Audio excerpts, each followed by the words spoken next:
በቃ ለኔ ብቻ የተፈጠርሽ ስለሚመስለኝ። ታውቂያለሽ ሳንግባባ በፊት አይኖቼ አንቺን ይራቡሽ ነበር። በቃ አንቺ ማይል ለኔ ጥጋቤ ነው።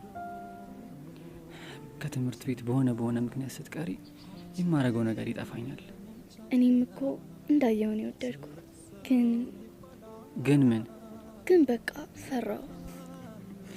አስፈራለሁ እንዴ? በጣም ምን ማለቴ ያኛው ማስፈራት እኮ አይደለም። እና አንተ ደግሞ ገብተዋል የኔ እርግብ። ምን ነው መታፈሩ? እንደውም በዛኛው ሰምሻለሁ። አራቢኒ ሲያይናል። ይሄ ነው ማፍቀር ወንጀል ነው እንዴ? ደሞ አንቺን ማፍቀር ወንጀለኛ የሚያስብለኝ ከሆነ ለምን የሞት ቅጣት አይሆንም? አንቺን ከማፍቀር የሚያግደኝ አንዳች ኃይል የለም። አቤኒ ወይ ቢራቢሮ፣ ይሄን ያክል ነው የምትወደኝ? አዎና፣ ከኔ ጋር ስትሆኝ በጣም ደስተኛ ነኝ። ስለዚህ ጣፈንታዬ ነሽ ማለት ነው። እኔም እወዳለሁ። ምን ያህል? በቃ እችን ብቻ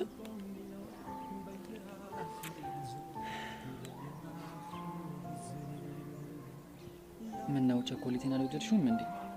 እረ ወድጄዋለሁ። እና ለምንድን ነው ማትበዩ? እዚህ መብላት አልፈልግም። ለምን? ቤት ወስደውና ስትናፍቀኝ ቀስ እያልኩ ነው የምበላው። ምን እንደ ቸኮሌት ነኝ ማለት ነው? ከዚያም በላይ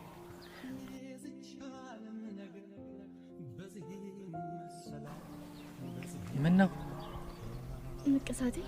ወይ እርግቤ፣ ስትናፍቀኝ ምን እንደማደርግ ታውቃለህ? ምንድነው የምታረጊው? እስኪ ንገሪኝ።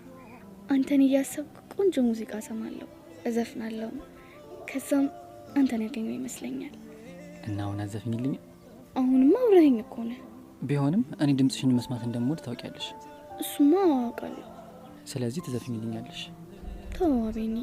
እርግቤ እሺ፣ ግን እንደ ቀድሞ ድግፍ ብዬ ነው መስፈን የምፈልገው። ደስ ይለኛል።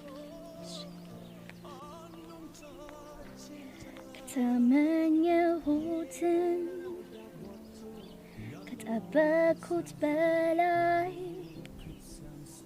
ፍቅር አለ በሕይወቴ ሁሌም አንተን በማግኘቴ የኔ ቆንጆ ውብ እኮ ነህ የታላቅ ጥበብ ትዕይንት የኔ ቆንጆ የምታምር ግሩም ስራ ልዩ ፍጥረት ወድሃለሁ መቼም ቢሆን አንተ ለኔ ነህ ልዩ ሰው ወድሃለሁ ዛሬም ነገም አልለውጥህም በምንም።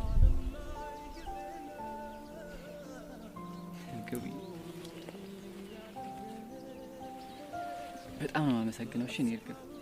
እሺ እኔ በቃ